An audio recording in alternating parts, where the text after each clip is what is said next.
Crime story in Hindi. एक शहर में लगातार 3 हत्याओं से सनसनी फैल जाती है। सीसीटीवी के फुटेज से पता चलता है कि हत्यारा एक डिलीवरी बॉय है जो कि खाने की डिलीवरी का काम करता था। उस जगह पर जहां तीसरी हत्या हुई थी वहां से उस लड़के का आईडी कार्ड भी बरामद किया गया जिसमें उसका नाम बॉब था। उसके ऑफिस में जाकर पता चलता है कि वह एक और डिलीवरी देने गया है और तभी पुलिस को सूचना मिलती है एक और हत्या हो चुकी है।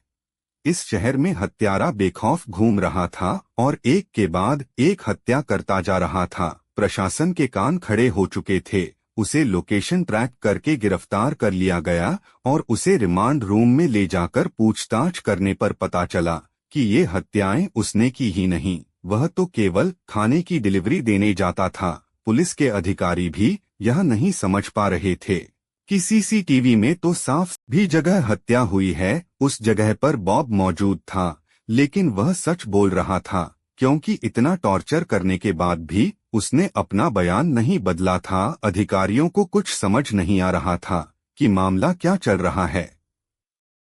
तभी केस की छानबीन करने के लिए स्पेशल जासूसी टीम को यह काम दिया जाता है और जासूसी टीम आते ही लड़के से पूछताछ करके पता लगाती है कि जिस समय हत्याएं हुई थी उस समय बॉब अपने में होश में नहीं था, क्योंकि उसे वहीं रहते हुए ये तक याद नहीं कि उन लोगों से बॉब की क्या बात हुई थी।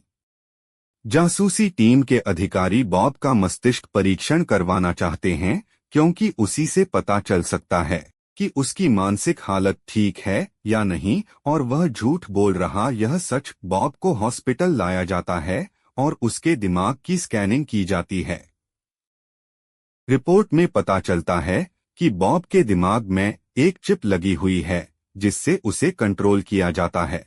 यह बात पता चलते ही जासूसी समझ जाती है कि जरूर इन हत्याओं के पीछे कोई और है जो कि बॉब को मोहरा बनाकर अपराध को अंजाम दे रहा है और जासूसी टीम उसके दिमाग की चिप अनुसंधान केंद्र में भेज देते हैं जिससे यह पता लगाया जा सके कि उस चिप का कंट्रोल किस जगह से किया जा रहा है। जासूसी टीम की छानबीन चल ही रही होती है कि अचानक शहर में 2 हत्याएं और हो जाती है और वहां भी बॉब की तरह किसी और डिलीवरी बॉय के होने के सबूत मिलते हैं। जासूसी टीम के अधिकारी अब यह बात समझ चुके थे कि हत्यारा कोई और है, यह तो सिर्फ मोहरे हैं, लेकिन शायद अपराधी यह बात नहीं जानता था और वह लगातार जुर्म करता जा रहा था। चिप का परीक्षण होने के बाद पता चलता है कि इसे कंट्रोल करने के लिए 5 किलोमीटर के दायरे में ही रहना होगा, मतलब अपराधी शहर के अंदर ही है।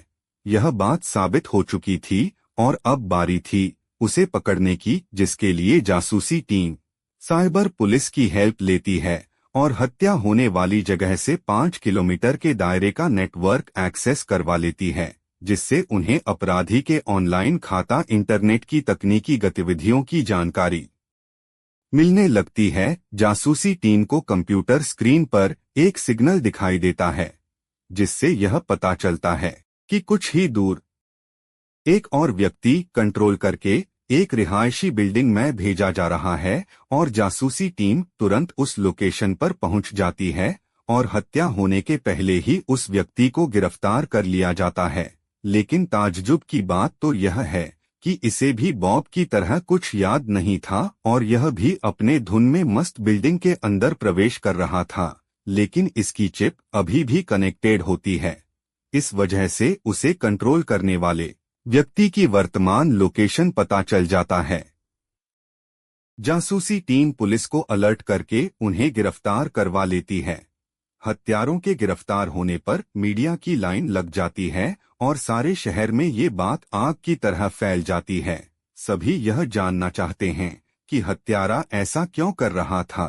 कुछ घंटों की पूछताछ से असली हत्यारा अपना अपराध स्वीकार कर लेता है और बताता है वह एक अनुबंधित हत्यारा, कॉन्ट्रैक्ट किलर है और पैसे लेकर इस काम को अंजाम देता है। इसके लिए वह बेरोजगार लोगों को डिलीवरी बॉय के काम पर रखता था और उन्हें बेहोश करके उनके दिमाग में चिप लगवा, जिससे वह डिलीवरी बॉय इसके इशारों पर हत्याएं करते थे। अपराधी के पकड़े जाने पर जासूसी टीम को पुलिस डिपार्टमेंट के उच्च अधिकारियों द्वारा सम्मानित किया जाता है और अपराध की दुनिया का यह अध्याय समाप्त हो जाता है।